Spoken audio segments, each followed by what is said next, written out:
La da da da da. Oh, you made me want a cigarette. Oh no, don't be.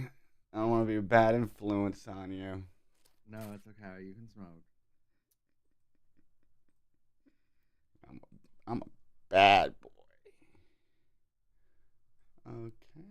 We have with us very special guest who is blessing the stage at the Wake movement, Vincent Bruno, who I got a chance to become familiar with through Adam Green.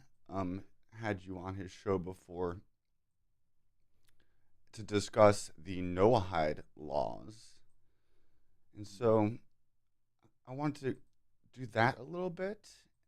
But before we do that, I want people to be a little bit. We'll do. How can we take a little bit of time to do an introduction and to see how did you even come about to this world of the Noahide laws and your interest in religious studies. For that is my background and what I'm interested in talking about. And so I know you don't have an academic background in religious studies, but I'm here to tell you that that means absolutely nothing because I just owe colleges a bunch of money for really stuff I could have learned on the internet. So let me Yeah. just let me just check my live stream, make sure we're going. We are, and we have the live chat open. I advise people to go by the community guidelines. And Vincent, we are on YouTube, so I do want to just remind you, just so we can keep things kosher, so we don't get booted off. So yeah, if you could just give us a little bit of a background about your dealings with religion. Did you come up in a religious background? Did you grow up in America? So just Yes, I grew up in America, but when my father was Catholic, and I did go to CDC, but religion wasn't really important. We didn't go to church or anything like that, and I didn't live with him most of the time. I lived with my mother, and we used to go to different churches and stuff, but nothing very serious. And but when I was about 8 or 9 years old, we converted to Jehovah's Witness. So she became very religious, and I had to learn the whole Bible, and I had to get really religious and be very serious about God and stuff like that. So what happened was it just I had to read that Bible so many times that I became very disgusted with it, and I wanted nothing to do with yeah, it. that'll happen when you actually see. I grew up Catholic, and we really don't read the Bible because I Yeah, so they pay a little bit more credence to tradition and what yeah. the authorities. That's why most people don't leave Catholicism, because you don't really learn all the bad stuff. You don't learn everything.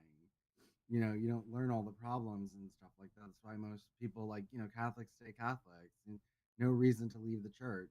But what happened was, that brought me to the Noahide laws, because especially the Old Testament was written by Jewish people, and I said, okay, there's something not right here. I said, if they wrote that, then there must be something off with the culture. There must be something off. I had a hard time pinning exactly what it was, and I know, people are always like, "Oh, they own Hollywood and the banks and this, and they're liberals, and they have liberal agendas, and they're leftists and they're communists, and this and that, and they want this leftist agenda, and they want that leftist agenda." And I am a socially liberal person, so I wasn't necessarily overly concerned about, feminism or something like that. And the thing was, it led to, like, okay, I have this issue. I think I have this issue with the Jews that comes out of their text, but are Jews really? Is there anything going on with modern day Jews that I should care about, or is the Old Testament just a dead book and no Jews follow it anymore, and it has nothing to do with real life? So then I came across a website called come-and-here.com, like come and listen, come-and-here.com. and it was about the Talmud. It's by a woman named A. Valentine, and there's a book on there by Elizabeth Dillon called "The Jewish Religion: Its Influence Today," and it taught about the Talmud. And prior to this, I had been speaking to Jews in different kinds of forums, and I've been like, "Well, the Old Testament says this, and isn't this horrible?" And they would say to me, "Oh, but we don't really follow that anymore, and it's not really important, and don't worry about that." But then when I started talking to them about the Talmud, then they started becoming a little bit more leery of me and concerned. And then on that come-n-here.com, I found out about these Noahide laws. Because I was looking for something, I'm like, is there really any problem to have with the Jews outside them being liberals? Is there any problem to be had with them? And what I found through these Noahide laws is that there is I know there's a lot of liberal Jews out there, but there are also a lot of Orthodox conservative and Jews out there that have an Orthodox and a conservative agenda. And it kind of opened up something about the Jewish question to me, in that all Jews either promote these Noahide laws or are apologists for these Noahide laws. So if they're not openly pushing them, they'll tell you something like, "Oh, but they're not bad. Nothing's happening. Nothing's going to happen. Nothing, you don't need to worry about these kinds of things. And it's not anti-Gentile. And there are no decapitations," and all the lies that they come up with in order to just basically calm you down and to get you off the scent of what's really going on. Now, I don't know if you're do your viewers know what the Noahide laws are? So from the comments that I received going into this, some were very excited that you would be on to speak about them because they made the observation that many other people are totally unaware of them.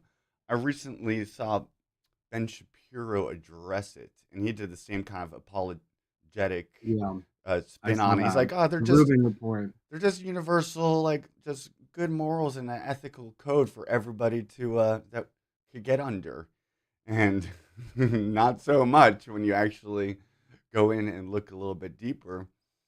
And so on the surface, they seem almost just if you just breeze through them quickly, you almost think that it seems like morally fine things, and then when you dig in deeper, you find out it's very exclusive and it pushes supremacy. And then the second tier of apologeticism is like, oh, it's not a big deal. Yeah, it's just something some people like Yeah, push for, and they don't know the extent of how interwoven it is, even with our own government. So if you want to pick up yeah. from the first part, Yeah. So just in case nobody knows what the Noahide laws are, they do not come from the Bible. They're called Noahide laws because they come from Noah and they're in the Talmud, the Jewish Babylonian Talmud, and they are the laws. They are laws that are Jewish but apply to non-Jews, and they're mandatory, and it's the death penalty or at least punishment if you break them. And they are no idolatry, no blasphemy, no sexual immorality, no murder, no theft. Do not eat the flesh cut from a living animal. Set up courts of justice to implement these laws with punishments. Now, like Liam said, that might not sound so bad at first, but to a no, I Christian, to a Christian, you know, well, but yeah, to a until Christian. you find out that most belief systems from the Orthodox worldview is that Christianity is in fact idol worship. So Yeah, so Christians, unbeknownstly, go ahead and push for it. You're like, oh yeah, this is biblical. This is Noahide, and they don't even know. No, this isn't going to end up well for you, Christian.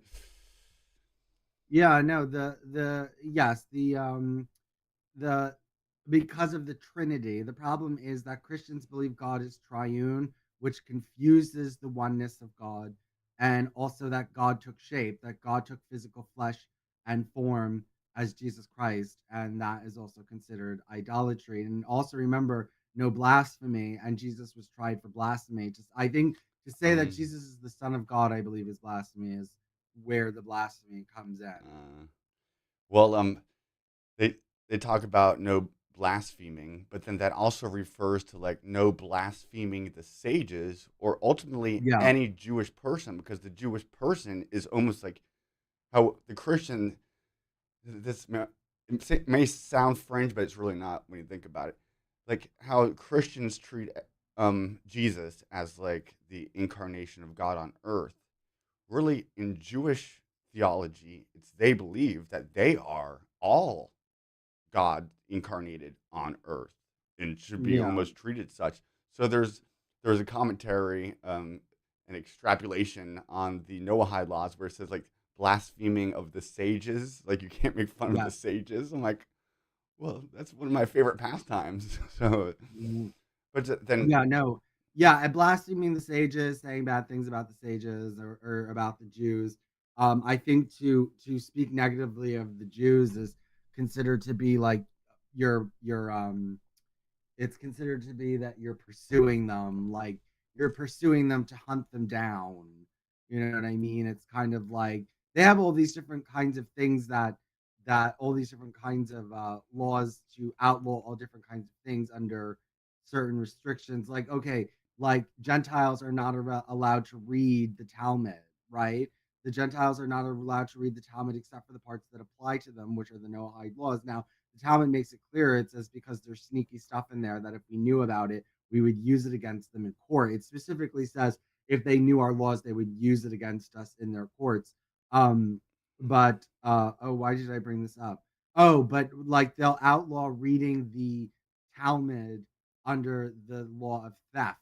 That the Torah, the Talmud is the bride of Israel, and to take the bride of you're stealing the bride of oh Israel. my goodness. So they a lot of things can be put under these categories. You know, almost anything can be put under these categories. So what Adam and I and some others discuss, sometimes Duvid. For those who don't know, Duvid is a mutual friend of ours, as well as Claire. Duvid is a practicing Orthodox Jewish man who converses with us, and we appreciate him for that. And then Claire of Quranic secularism, which we'll talk about her in a little bit. But let's stay on the topic because I just put myself off of the topic. But it is what were we talking about before that Well, we were talking about. I think we were just about to get. You know what? I can't remember what we were just talking about. one? I can't remember what we were just Well, talking about. I have. Oh, can let's we were talking about what they are, but let's just talk about briefly what's going on with them in the world, and that it's not just like people are like, oh, so what? This is just some dry old law in the Talmud, and it doesn't mean anything, and who cares? And I don't care. And the thing is that guess who does care? The United States government cares because it's not in law. Now, some people will tell you that the Noahide laws are now law in America. That's not technically true. This is what's technically true. In preamble to law and in proclamation, the United States has said that the Noahide laws are the foundation of American civilization and that we need to promote these laws. It has said that. Now, the way these laws are written, it didn't necessarily make the Noahide laws the law of the land, but it did two things. It did make a statement, a positive statement by the government. So this is what one of the messages is. First of all, the first message is no matter what this law means, it can be repealed as is for being offensive and inaccurate, which it is both. It is offensive to say that the Noahide laws are the foundation of American civilization, and it is inaccurate. So the entire law from top to bottom can be repealed, and I promote doing that. My petition to have these laws repealed was taken down. Get out of here. Yeah, it was. But we need to get these repealed in order to draw the Jews out because we want them to come and say, no, no, no, you can't do that. Um, Uh, but the thing is that if martial law was ever declared and the Constitution was put out, then the government has said, well, but before the Constitution, there were the Noahide laws, right? And they have not. The Noahide laws are there from. They are the bedrock of all civilization. Oh my gosh. So we would Oh, revert to them. That would be the overarching the fallback kind of that we would go to would be the Noahide laws. yes, that's what people think. Also, in the actual law part, this is an interesting thing. It did say to celebrate after making this thing about the Noahide laws. It said celebrate Schneerson's birthday with appropriate activities. Like, what are activities regarding the Noahide laws? You just went on and on and on about the Noahide laws. So, what are the appropriate activities that you want people to engage in on this day? Does that make it unconstitutional? But the whole thing needs to be repealed for being offensive and inaccurate. And in order to get the Jews coming out. Now, the thing is that this was a really big thing done in the government. That was the president and the Congress unanimously signing these proclamations and these laws, 12 laws and 5 proclamations stating that these Noahide laws, more than just being the foundation, that they're the ethical code and that we need to teach them and that we're scared that they're eroding and all these different kinds of things. So I brought Um, I brought up Stop Noahide Law on the screen for the viewers, and you could I just Googled Vincent Bruno Noahide laws, and it was the first thing to come up. So if repeal all American public laws and proclamations recognizing the Noahide laws. So this is a great resource for people to go to get more into this. But let me bring you back up yeah, on the that's screen. it's stopnoahidelaw.blogspot.com. Stopnoahidelaw.blogspot.com. Yeah, there used to be, you'll see there was a petition there. The petition got taken down. But our United States government are not the only people that are involved in this. The United Nations Diplomat Corps signed off on these Noahide laws as being mandatory. The Vatican is 100%. The Holy See, it is 100% announced. Really? 100%. Yes, it is 100% in doctrine now that the Catholic Church is in league with the Noahide laws. Freemasons all over their doctrines, you will find the Noahide laws. Muslims are allying with the Noahide laws. So are Christians. They're allying with it and saying, "Oh, we can all live together under a one world system of peace and prosperity and all these different kinds of things, and we can all agree no idolatry." Because right now, the Jews aren't telling the Christians totally. Sometimes they are telling them they're idolatry, and it is true they do tell them that. But a lot of times they're telling them, no, you're not idolatry. It's in This between. yeah. There's a caveat, and there's a certain Hebrew word that I can never remember, which is Shituf. yeah, Shituf. shatuf, which is for those who are it's an in between kind of thing. They worship a god along with the God of Israel, so you can have like they have like kind of a Yeah, loophole. like it starts getting convoluted as to whether you're allowed to say God is one and three at the same time, and maybe, but right now the Jews are telling them, well, you're shatuf. You say one and three, which is still kind of one, which means that we'll accept you for now, but in the future, not really. We're not going to do that. But also, you have to eventually do things like remove holidays. You can't have Christmas or Easter or anything like that. No, you can't have any holidays. You can't invent your own new religion. And like, I don't even really think you would be able to keep the New Testament because it adds to Torah, right? You know what that the thing about holidays makes me think is are Jehovah Witnesses more Noahidic? Yes, Jehovah's Witnesses. So, if you want to know more about Jehovah's Witnesses and Judaism, I have another blog called Be Wise as Serpents blogspot.com, and on there's a section about Jehovah's Witnesses and their connection to Judaism. Charles Taze Russell was a major Zionist, very much connected with Zionist Jewry, And and Masons was probably, I bet. Like it seems like all the Christian religion denominations were started by like a Freemason.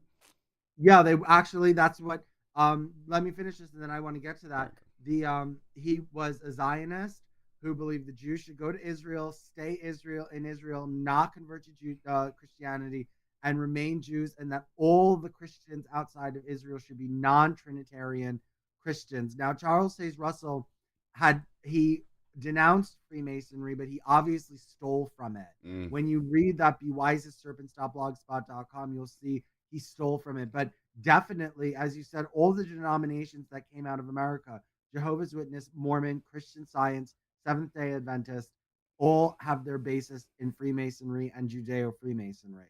And they are all somehow in some way connected to the Noahide laws. You will find that on bewisetheserpent.blogspot.com. Also, check out noahidepyramidology.blogspot.com, which, if we have time, we can talk about pyramidology. How many But yeah, I how many blog spots do you have? You are the king of blog spots. It's got to be over yeah, 20. yeah, I have a lot of them. I have a lot of them. I love how you're so into all this stuff. You have a real Yeah, it kind of all connects and stuff like, I branch off into the different cults and what they mean and like we were just talking about Mormonism, and so Mormonism in some ways rejects the Trinity and they want to be Noahides, but at the same time the Mormons believe that God is physical and is in a physical body, and so it kind of breaks the law of idolatry. And you know who Rabbi Tovia Singer is? You must. oh yeah. Yeah, Um, Rabbi Tovia Singer says it's idolatry. He does. He has a very unnuanced uh, approach to explaining why Mormonism is idolatry. But the Mormon Church is the Mormon. They are putting out pro Noahide papers and saying that we're Noahide. So, and they are the most connected with Freemasonry. They came directly out of Freemasonry. The Mormon Church, no denying that. Jehovah's Witnesses deny any connection with Freemasonry, and it's harder to find their connections. but it's But still there. Yeah. Mormonism can't deny it. So you brought up the name Schneerson for our audience who isn't aware of Schneerson and his how he relates to this. If you want to touch on that. Yeah, Rabbi Schneerson. So the Habad Lubavitch movement is one of the largest, most powerful Orthodox movements out there. Now, one of the rabbinical dynasties that took control of them was the Schneerson dynasty, and their last great, leader who was viewed as almost a messianic figure was Rabbi Menachem Mendel Schneerson. He really kicked off the Noahide movement and said, we really need to get the Gentiles moving on this, and we really need to do something. Habad Lubavitch is behind all those proclamations in the government and the United Nations, and they're not totally behind the Vatican. Other Jews are. There are other non-Habad Lubavitch Jews, but this Habad Lubavitch. Now, Rabbi Schneerson is praised by our government in these laws. However, he said that Gentiles' souls are satanic and that we're here to serve Jews and things like that. He was very rabidly anti-Gentile, but he's upheld as in public law, he is held up as the leader of world Jewry. And what's most important is that if his interpretation is put in, he took the most radical interpretations of the Noahide laws, that they could be forced upon us without a Sanhedrin in Israel, and that they could be forced on Gentiles. What president was in when because they even put in a moment of silence in schools and people just think it's they don't know what's behind that moment of silence. Yeah, Habad Lubavitch put that in Florida, and they're trying to get it into other moments of silence in school. Habad Lubavitch is behind it, and that's about Noahide. The first person that entered that was involved, the first person who ever actually signed a proclamation that said Noahide on it was Ronald Reagan. Ronald Reagan was the first one. The one who actually started the movement was Carter. Oh, Carter really? actually. Yeah, he was a weird kind of what branch of Christianity was he in? Hold on 1 second. Hold on 1 second. I'll entertain while you're gone. Amo, someone's ringing the door. Someone's ringing the doorbell.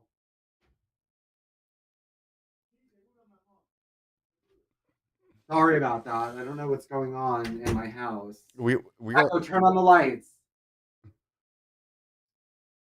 I don't know what. we're this is organic here. This is Yeah. that's how we roll. Is everything okay? I'm on a show. Okay. Sorry about that. Something weird happened in my house. Man, when your doorbell rings, your lights turn red. Turn red. Yes. That's crazy. I've never seen that. Yeah, my lights turn red when my doorbell rings.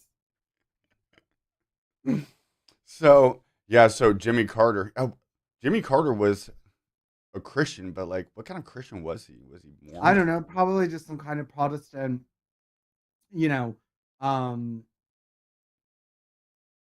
I don't know how they got it in through Carter. Reagan might have been easier, but the one that everyone seems to remember is Bush. But even Clinton signed them in. These later laws that are being passed now don't mention the Noahide laws because they define Noahide law as as sharing in education. So now they just say sharing in education instead of And saying that's why, Noahide and law. the whole moment of silence thing is called like Education Day. But they have, Yeah. so on the surface, you're like, oh, that sounds harmless. But they have Hmm. their Kabbalistic sorcery behind the scenes working. And, lots of people criticize myself and even Adam and Albert Bashai when we talk about um, Habad, Lubavitch, and they say, "Oh, that's just a small little sect that has no power and no sway."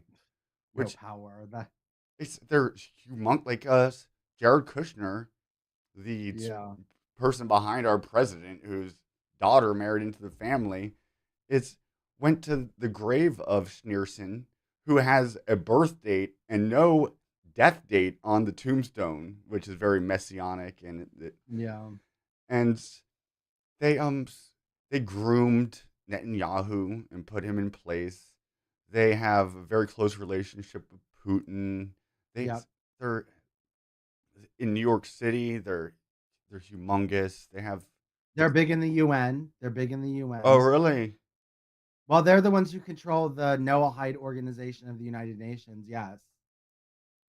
Israel's always talking crap about the UN. I feel like.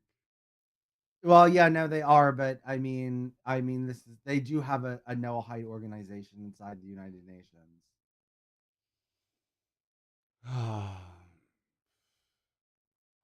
Sherry Redstone, who is owns the Viacom, Paramount, pretty much the media, TV. Her ex-husband was a top Hasidic Orthodox uh, familial lineage top person who was sat at the head of the board of all these meetings, and then he actually left her and moved to Israel and married his cousin. But and so I see all the stuff that they're pushing out on TV. I'm like, do you think that he would actually let his children watch any of this stuff? Of course not. They push Mm. this He's garbage Orthodox. He's Orthodox. like uber orthodox. Yeah. Hmm. And so it's like there's even there was this movie that comes to mind of these guys were doing a comedy bit routine. They're like, "Oh, I hope you do a good job because the owners are here," and the camera goes to the back of the room and it's like a bunch of Hasidic like Orthodox Jews with like Pez and like their sideburns. I mean, my dad worked on Wall Street and he's like, yeah, I mean BlackRock. They call it small Israel, the diamond trade.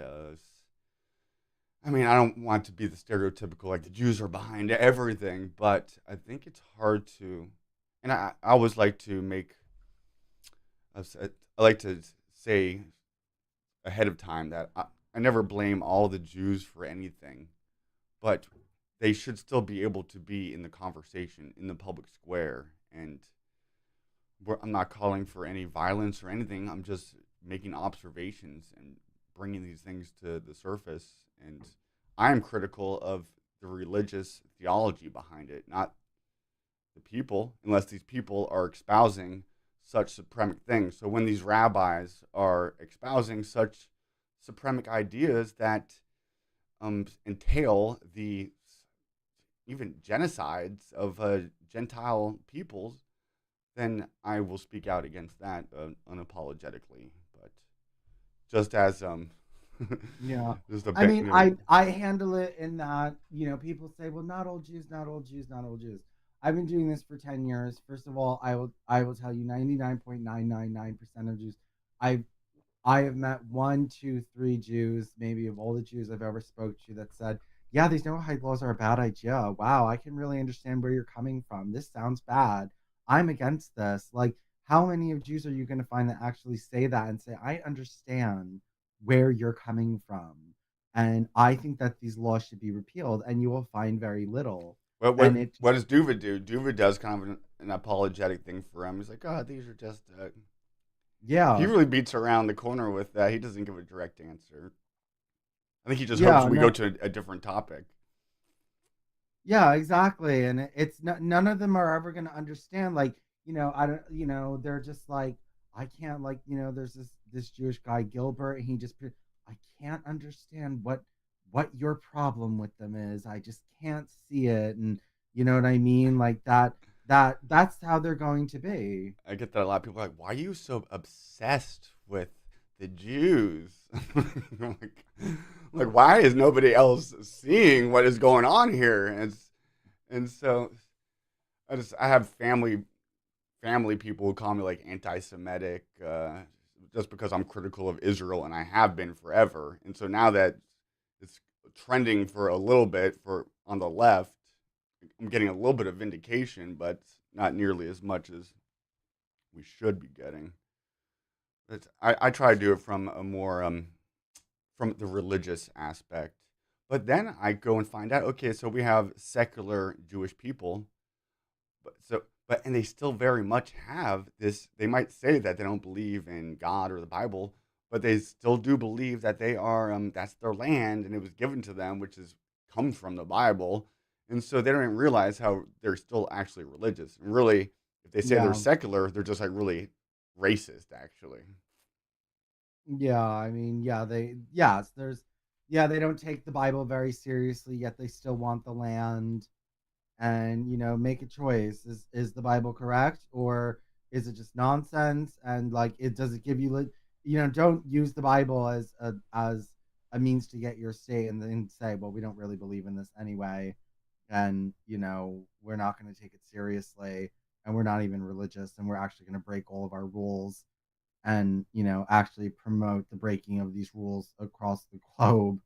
Then yeah, I can see where that's really, um, yeah, and then they are just racist, and they just kind of, I think that a lot of it is just practical, but I think that with the secularism, Jewish identity is collapsing, because then what is Judaism based on if it's not based on the religion? I mean, I mean, secular Jews have less and less and less in common because they don't have a religion in common anymore. You know what I mean? And if you don't have values like that in common, and they're intermarrying, they're marrying out, at a rate of 50%, and they're losing, even the leftist ones are losing touch with Israel, and they're just kind of losing their identity as Jews. That's why Orthodox Jews are against um, Reform Judaism, because they say within 3 generations they're no longer Jews. There's no longer Jews in the family. What I think what comes to fill that void is the religion of Holocaustianity. Yeah, The Holocaust has become a religion in itself, and it's taken yeah, over. I mean, the first book I can remember being presented to me was the Diary of Anne Frank, which later to come find out is mostly written by her father, I believe, and with the with the ballpoint pen. That wasn't like even invented until after she passed away. But yeah, so we got a lot of propaganda from that. Like just I mean, in every movie, it's a German with blonde hair. I just watched Sound of Music the other day. I haven't seen it forever. I'm like, oh, this is lovely. And then I'm like, oh, the bad guy is this blonde hair, blue eyed guy who's like part of the German resistance. I'm like, we've just been fed so much lies, and it's just when people see they throw out the word like Nazi, Hitler. That's been rammed into our heads as the evil, as the devil incarnate. And it happens to be a white person with blue hair and blue eyes and blonde hair. I'm like, oh, how convenient. yeah. No, yeah, they kind of, yes, they've taken this, and the thing is that all they want to do is, they're very good at picking out our faults, and I'm not saying that everything they say about the white race is wrong, but what about their faults? And what about you too? Let's not forget you, and let's not forget, like, everything that you've been involved in, including the Noahide laws, and now the Noahide laws. I don't, the thing is that they've positioned themselves very well so that every little thing you criticize them for, they can get out of it. You know what I mean? They can get out of it. Well, it wasn't all of us, and we're not all like that, and blah, blah, blah, blah, blah. But But they can this, stereotype all white people as every white person is privileged. So that they could use that blanket statement, but then it can never be used in reverse. Can't use the Uno reverse card on that one. yeah, well, they have a privilege in that nothing they've ever done can ever be considered to be negative, right? The Jews never had a negative agenda for the Gentiles, even though their books are saturated with hatred for us. No, they never like were involved in any kind of nefarious plan, against the Gentiles, Yeah, which now we know through the Noahide laws they really are. They really are involved and have been since the start, even though the Gentiles didn't name it by name. They uh they knew something was up. I tried to promote like anti-Gentile awareness. I'm like, this is, but then because of Christianity and how well they got mind effed, when they hear Gentile, they don't know that they're the Gentile. They think that the Gentile is The somebody pagan. else's ancestors back in the day who were pagan idol worshippers. I'm like, that's you, bro. You're the Yeah. Gentile that is the enemy in the Bible. Mm. They're missing out on that. Yeah. But this is kind of skipping a little bit ahead in my notes that I had. Is kind of racial. It goes to eugenics eventually, and like keeping because I never had. I'll just give a little bit of my personal background. Is I've grew up with in a community that was mixed, and I played sports and had still do to this day have great friends who of all different ethnicities. Not until I found out that the agenda that comes from the Jewish faith is to have a melting pot where you get the Gentiles, the other, to all mix together so they lose their identity, which makes them weak. And until I found out about that agenda, I never could care about, oh, I want to get together with another white woman to keep my heritage and my race even going. And it's almost like a reactionary thing that I've come to because on my own, I would have never given it a thought if I fell in love with a Mexican, a black woman, or whatever. And it's still, Well, now they're the thing is that there was obviously push for that, but now they're coming in with this no hide and they're trying to say, oh, we're gonna fix that. It's problem, reaction, solution, or whatever. And so they're coming in with the solution, and they are saying that under the Noahide covenant, we'll all be broken up by our different races, and we'll all go to our different places. They could also have conflicting Kabbalistic doctrines that talk about race mixing and stuff like that. They go in both directions. Everything is yes and no in these circles so that they can get away with everything. the masters of pill pull. They have it's just even what is this? Uh, they have an interpretation of Amalek. Who is Amalek? I mean, or Esau, Edom. It's all the rabbis, pretty much 100% of them agree that it's the white people mostly, the European, Rome, and then Yeah. from them the Christians. And but if you ask the common Jewish person, at least the answer that they'll give to us will be like, no, it's the inclination in everybody to be to attack for doubt or those elements in the world that attack the weak, like Hamas. I mean, they put Amalek on everything. Even Benjamin Netanyahu, in an address recently, said that they're here to wipe out Amalek. And like the majority of the people, they don't know what the hell Amalek is. Only those people, the Jewish people in Israel.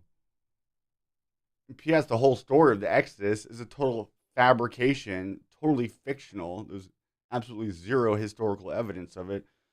Perhaps we have the story of the Hyksos getting kicked out of Egypt, which is rings more of a familial tone about them getting kicked out of places. brings me to my next point. Say that the world were to wake up to the Jewish influence and their anti-Gentilism, and them ultimately wanting to implement the Noahide laws. And if enough people woke up to this, what could be a peaceful resolution? I mean, what are we going to do? Kick them all out of everywhere and send them all to Israel? There's got to be Well, a medium, a middle way, perhaps. well, I think, I think that you just need to, get people so that they are allergic to the Noahide laws and basically, you know, find out where everyone stands on this and what's your opinion on here. And Just education. yeah, and make it so that it's just not something any Jew could talk about publicly in promotion of it or in defense of it, and that they best basically just have to say, yes, we're wrong, it's wrong, it doesn't have a place here. So we've got to wow, we're already 43 minutes in. Um I said an hour that I would only keep you here for an hour. It might go a little bit over an hour. Do you have a hot date or something to do in a little No, bit? it's fine. Um so on my own journey, I've come to rejecting Christianity. I first saw it as because I got into learning esoteric astrology is really what brought me into learning the astral myth behind much of the stories of the Bible and into Christianity.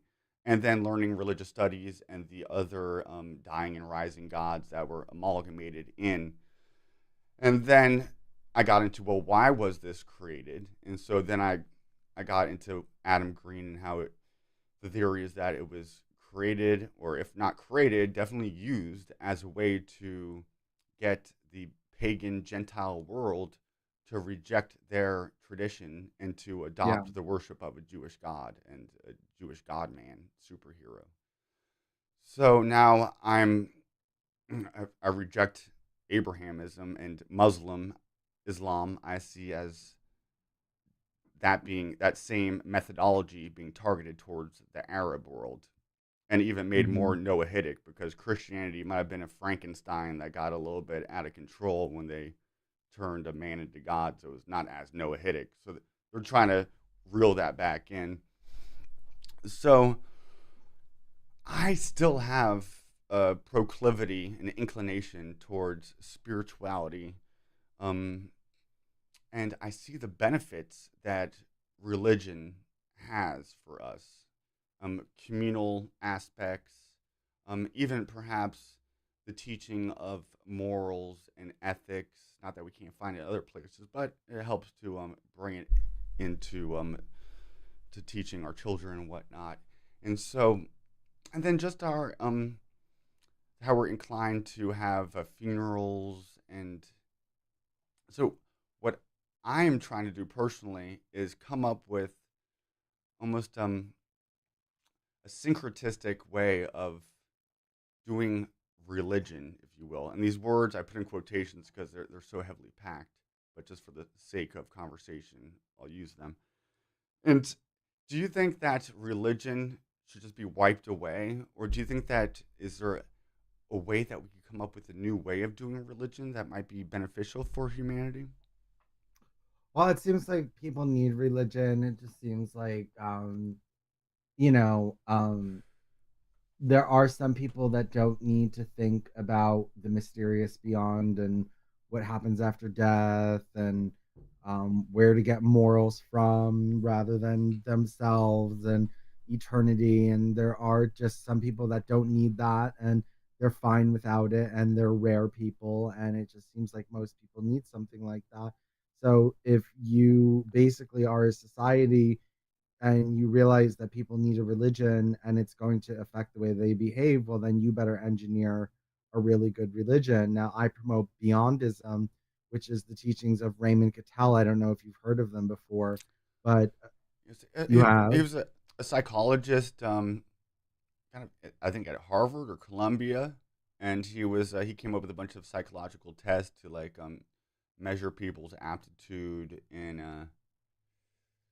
and then he was accused of being a neo-fascist for some of his views were a little bit promoting Well, basically what eugenicism. he said, let all these different tribes, these genetic tribes, break off and create their own cultures and engineer their own religions, and then we'll just all view each other and see who has the best genes and the best culture in order to adopt.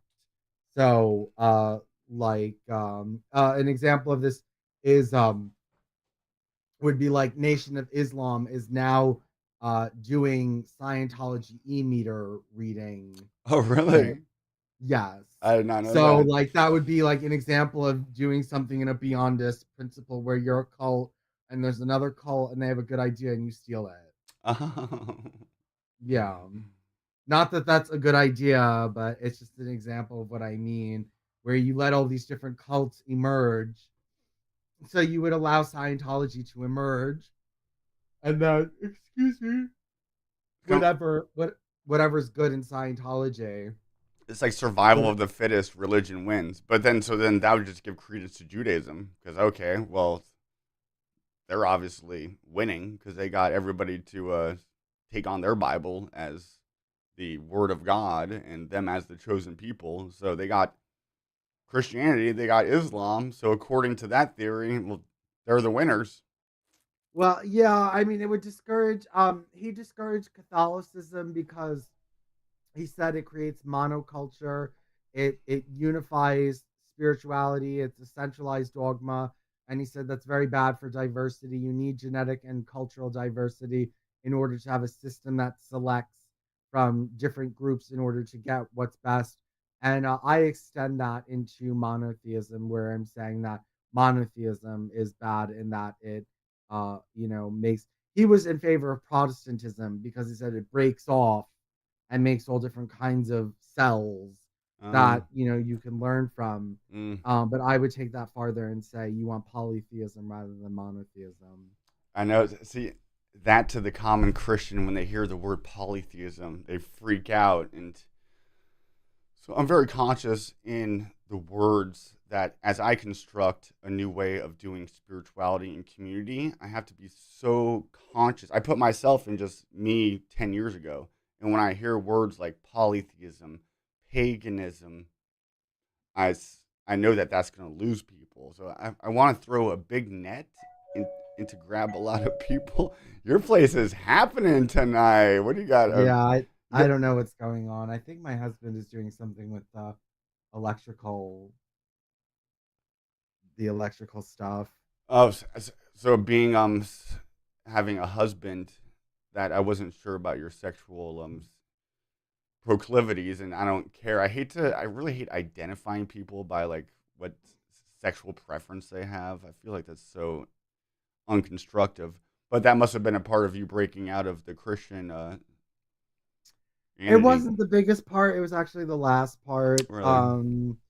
If I thought that what I was being taught was true, I would have been able to suppress my homosexuality. If I thought that, oh God, this is really is God and this really is what God wants, and and then I would have just been like, well, God doesn't want me to be gay. Though, I mean, being gay is really it is part of it. I mean, it's kind of like, people say like suppressing your sexuality is close to suppressing your appetite for food. It's Mm. not 100%, but it's like if you're asking someone to suppress their sexuality, I mean, you're asking them to suppress a lot, and I think, I do think that there's a certain degree with gay people that, just think that like, God does, why would God do this to me? Mm. Why would God do this to me? I mean, and because people, if you leave religion and you're gay, people will always accuse you that you left because you're gay. Uh, You only you only left because you want to be gay, and you will leave for a lot of different reasons. But some of it is yeah, some of it is of the gay stuff and just but being there's like, a well, lot why? more, and that wasn't until later. Yeah, because then I feel like that could be very reductionist. Oh, you just left because you're gay. That's the only reason why you don't like Jude, Judeo Christianity or whatever Islam. It's Yeah. like no, there's Yeah, a bunch of fucked up shit. there's other reasons to leave, there's other reasons to leave, but yes, I mean, when you're gay, you're gonna question why, like, what's wrong with being gay, why why would God do that? Why would God create me gay and then make me suffer? Like, lots of questions come into your head. And I don't know if some people, I don't know if people believe God makes you gay or what makes, I don't know. But yeah, there certain things are going to cross your mind. And it does help with my fight against the Noahide laws, in that I'm also gay, so I have an extra added. I'm not just idolatrous. I'm not just blasphemous. I'm gay, so Oh, what does it I'm in say? triple. What does it say about gay people and I hate to say gay people. I don't agree with that term, but gayness in the Noahide laws. Um, okay, so heterosexuality, fornication is fine. A man and a woman who are not married can have sex with each other. A woman who is married cannot have sex with any other man, and no man can have sex with her except for her husband. A married man can have sex with an unmarried woman. So there can be polygamy and there can be unmarried polygamy with the man only.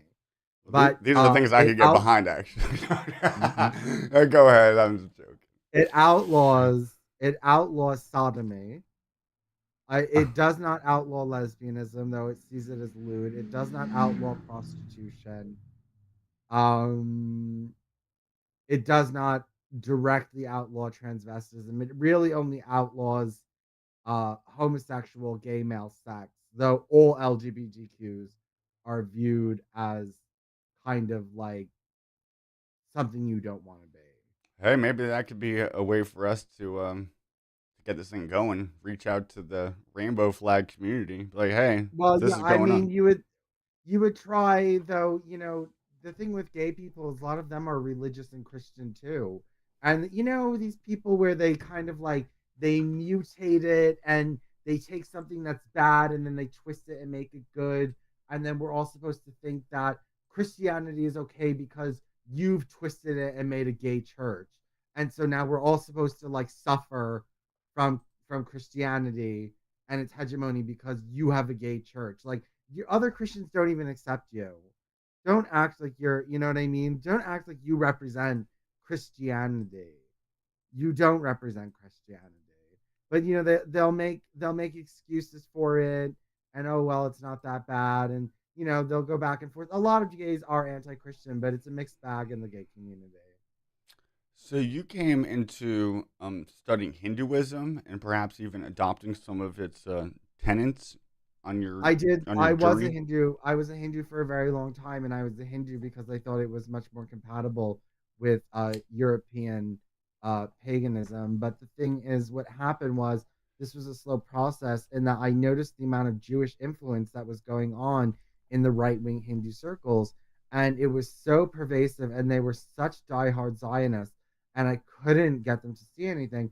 And then I found that there was this big meeting with the chief rabbi of Israel and all these bigwigs in Hinduism, these bigwigs, and they all went over to Israel to sign a document saying that Hinduism is monotheism and is in line with the Noahide laws, and that it has a few things it needs to tweak, but like we're in line with you. And I showed this to them all, and I said, "Look, are you really monotheist? Is this true? Is this it? I was like, look what they're doing. They're taking over your religion. They're defining your religion for you, and they're making you sign onto these compliances." And they all told me, "Yes, we agree with that, and you're just an anti-Semite, and shut up." And then I said, "Fine." And then they also don't believe they believe that God does not take shape. God, the thing is that, yeah, I mean, I interviewed this whole Hindu, and God is imperceptible. God does not take shape. They're totally in league. They fall within the strictures of the Noahide laws, and they want to. Because they want this alliance. They think that they have an alliance with the Jews against Islam. Yeah, they hate the Muslims. They do. They do. And then, so our dear friend Claire, how does she feel? She must be a promoter of the Noahide laws, then, or no? She uses them. She wants people to adopt secular Quranism instead of the Noahide laws, but she uses them as a measurement. She does use them as a guide to what is and what is not idolatry. So basically, what she says is that, well, the rabbis should declare that Islam is the most Noahide religion of all the world religions, so that we just use that. But Islam is not a Noahide religion because number one, it's a religion and you're not allowed to create a new religion. You're not allowed to make more holidays. Also, it added to Torah there, you added a second revelation to the Torah. So it's not Noahide. If you want to be a Noahide, you have to follow the seven Noahide laws. And that's it because God has told you to follow them and not create a new religion with new rules for yourselves. S- in the meat space, my camera is frozen, but in on YouTube it's not. Okay. I just want to give you that heads up. Yes, my OBS wasn't compatible with the Google Meet, so I'm having in my EOS. So I won't bore you with that, but just for YouTube purposes, so you won't see my gestures, but maybe that'll keep you focused. So Claire, who is Secular Chronism on X, who is from her accent, I gather she's from England or she lives there. She's British, and I love how she's willing to speak with people who are of different backgrounds. But she says so she's promoting secular Quranism, but she says she's not Muslim, and then she she calls people idol worshippers. So idol worship is still a bad thing, whatever that means to her. Maybe I'll have her on the show one day. My New Year's resolution is to have more people to do interviews like this. So I also hope that you'll come back in the future and we can do more. But Yeah, definitely. Yeah, about we should do the Jehovah's Witness, Mormon, Christian Science, Adventist, Armstrong. We should do the cults. I hate the word cult though, because people accuse me like, "Oh, so what are you doing, Liam? You're just trying to start your own cult so you could hook up with a bunch of girls." I'm like, "Well, that would be great, but no, that's not. I'm just trying to get us out of the Abrahamic matrix that I see is detrimental to all those who aren't Jewish, ultimately." Yeah, next time I come on, maybe I'll know more about that Ludendorff woman, and we can see what you can steal from her because she was trying to So, start a cult to. so scientific Nordic paganism is what Matilda Ludendorff was advocating, and It wasn't. Yeah, I mean, I called my blog scientific Nordic paganism.blogspot.com. She called it knowledge of God or oh yeah, yeah, something yeah, like yeah, yeah, that. yeah, yeah. You called it knowledge of God, But in some and In but German, she was trying to create a scientific religion for Nordic people in order to get them out of Christianity and to stop them from becoming Hindus. mm-mm. See, I'm into like Proto-Indo-European stuff, which I think like the closest language to that original language is Sanskrit. And so I'm thinking Hinduism must be the closest religion to that. Because people are like, oh, you're starting something new. I'm like, well, I could say that I'm going back to the oldest thing, really. Yeah, I mean, you have to be careful with Hinduism in that the one criticism that Ludendorff so far had of it is that Maya says that things are illusion, and she wants people to know that the physical world is not an illusion; it's really there, and it's actually like a real thing that's in front of you, and don't be confused by that. But the thing is, just beware of its monotheism, and beware of its concept of God, and beware of how that makes it susceptible to the Noahide movement. Anyone who's a monotheist, and the thing is, they don't want to be known as idolaters and they don't want to be known as polytheists. So they are susceptible to falling under the Noahide laws.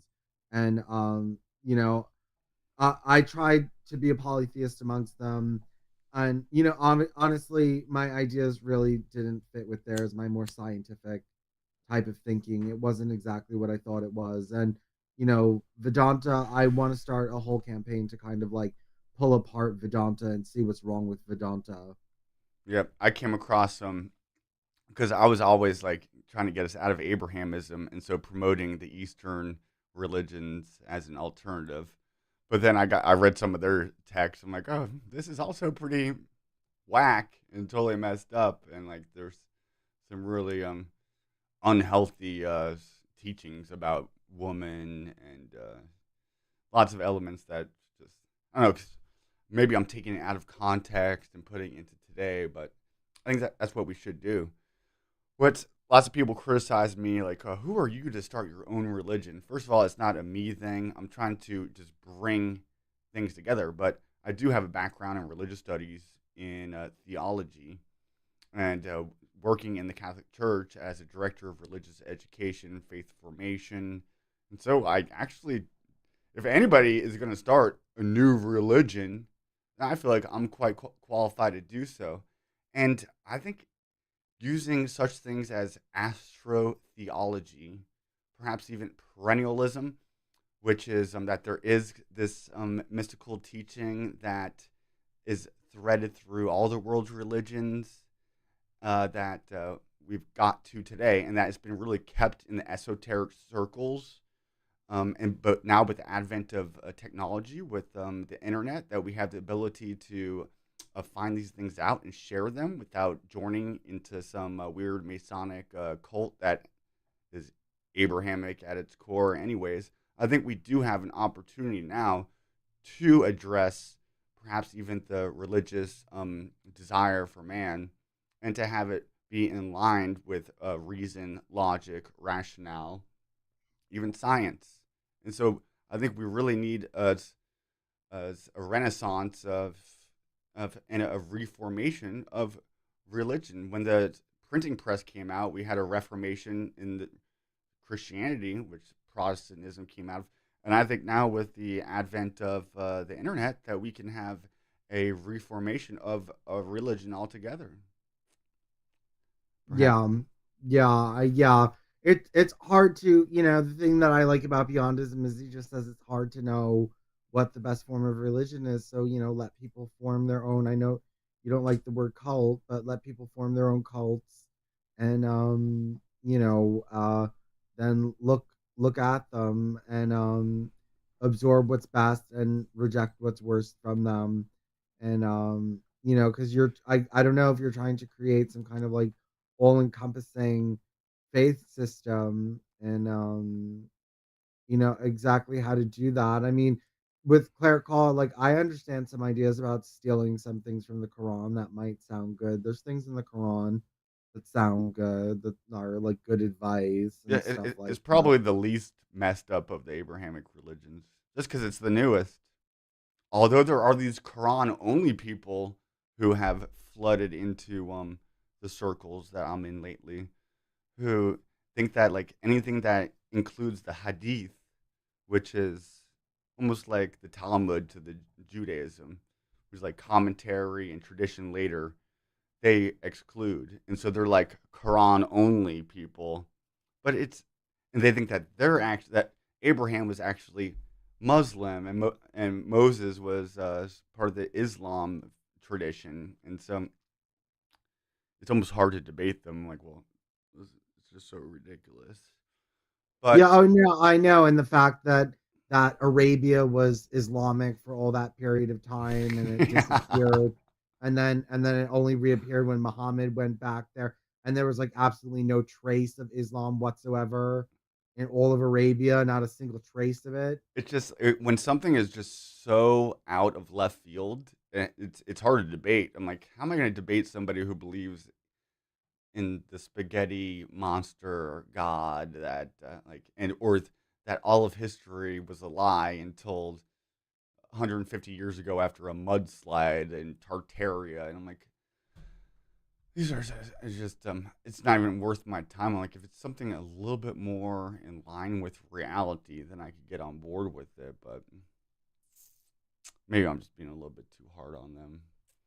Yeah, so Mathilde Ludendorff, thank you for introducing me to her, because I just appreciate anybody who's trying to do something out of the norm in regards to religion, and so I commend it. I commend. That's why I like secular Quranism. That's why I like Claire. I'm like, what? And even the Quranist alonists. I'm like, hey, at least you're trying to do something to shake up what we're in, because what we're in hasn't been working for the past 2,000 years.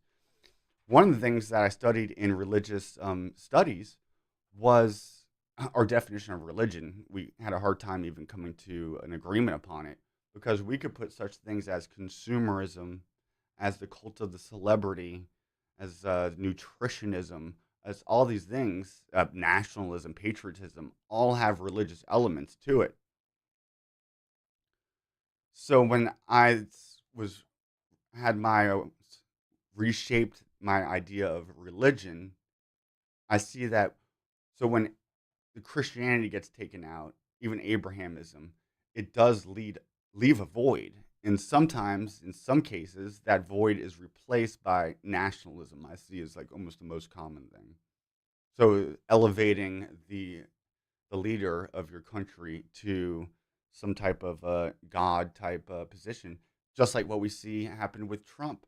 The QAnon thing wouldn't be possible without Christianity and the New Age movement.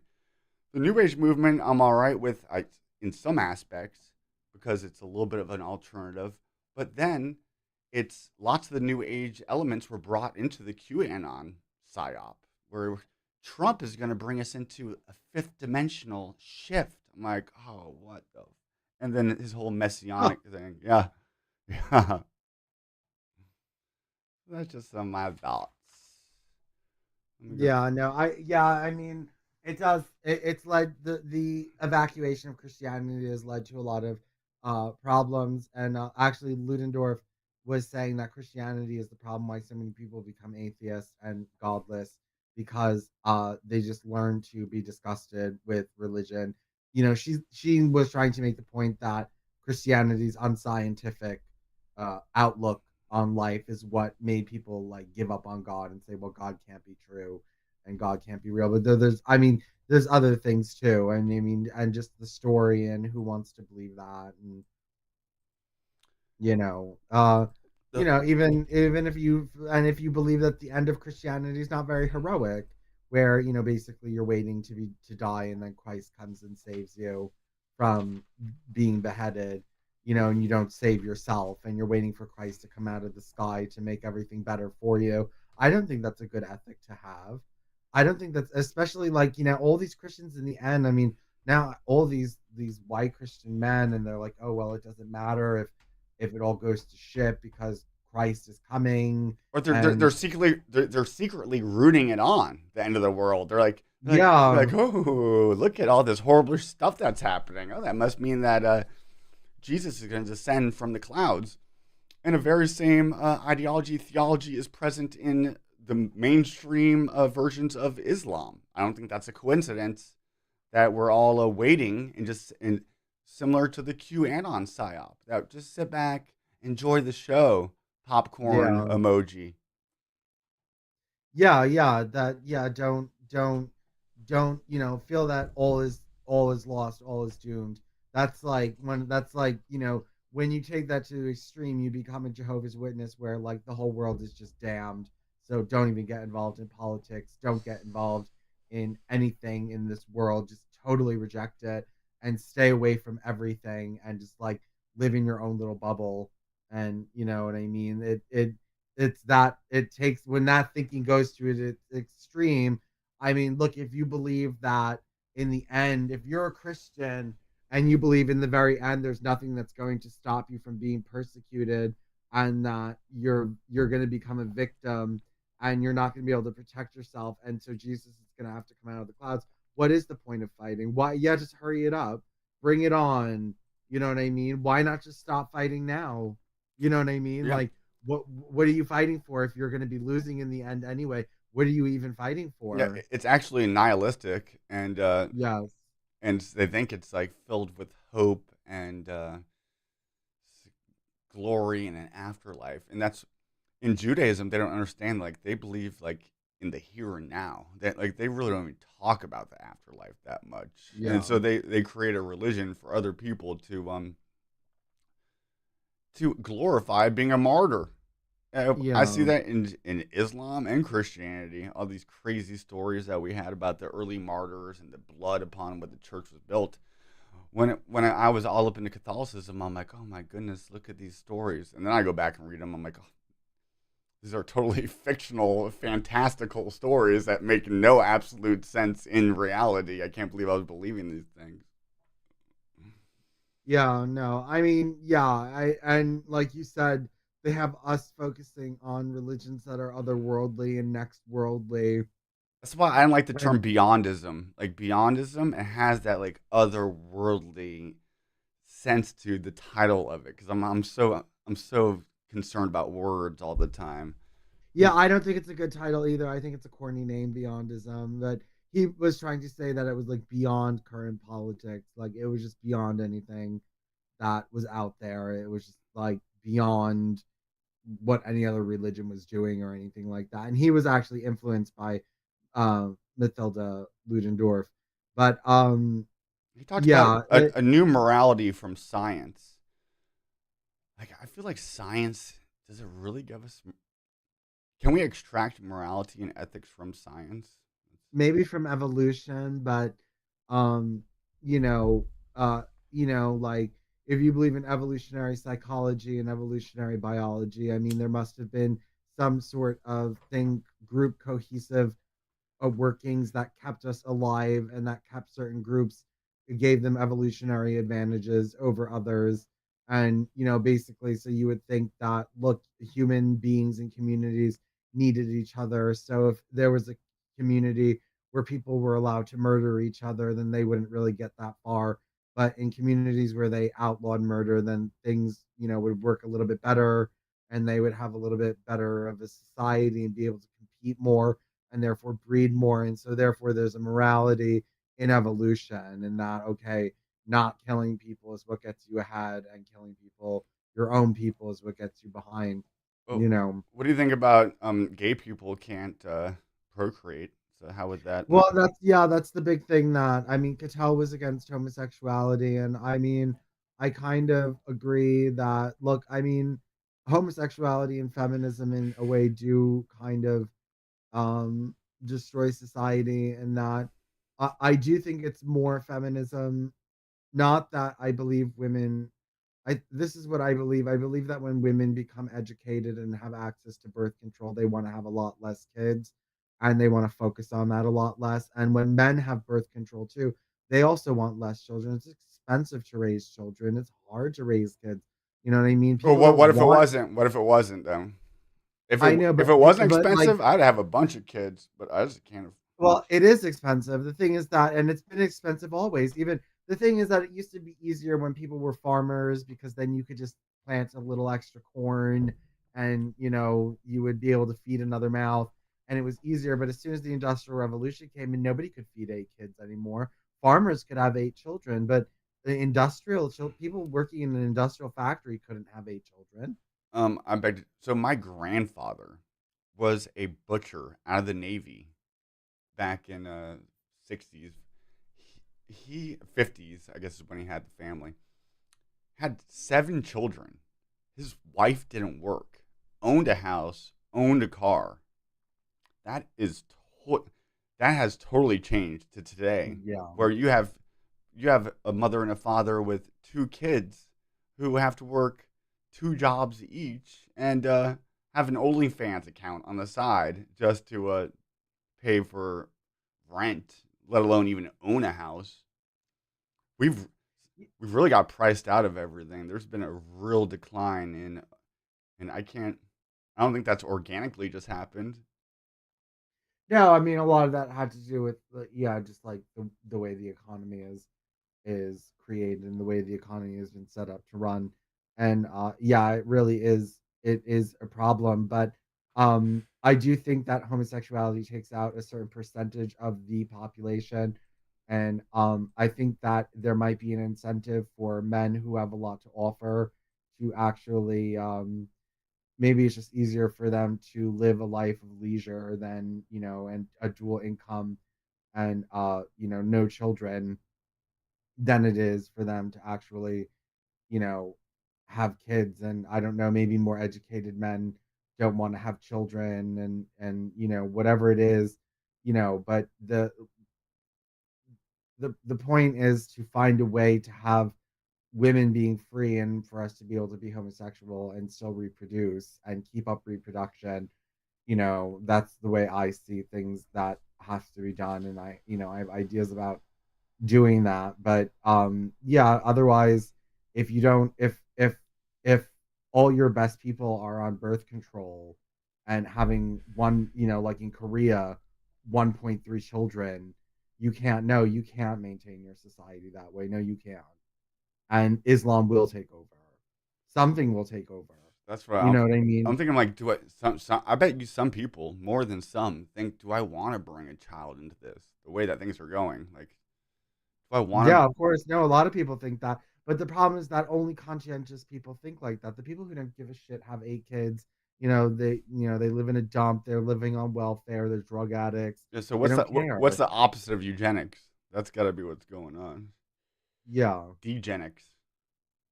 Dysgenics. Dysgenics, is that a real word? Yeah, it's a real word, dysgenics. Damn it. Well, I think we covered lots of stuff. Everything I have written down, we talked about like briefly. There's things that we could go deeper into, especially I have some other topics that I want to discuss in our next one.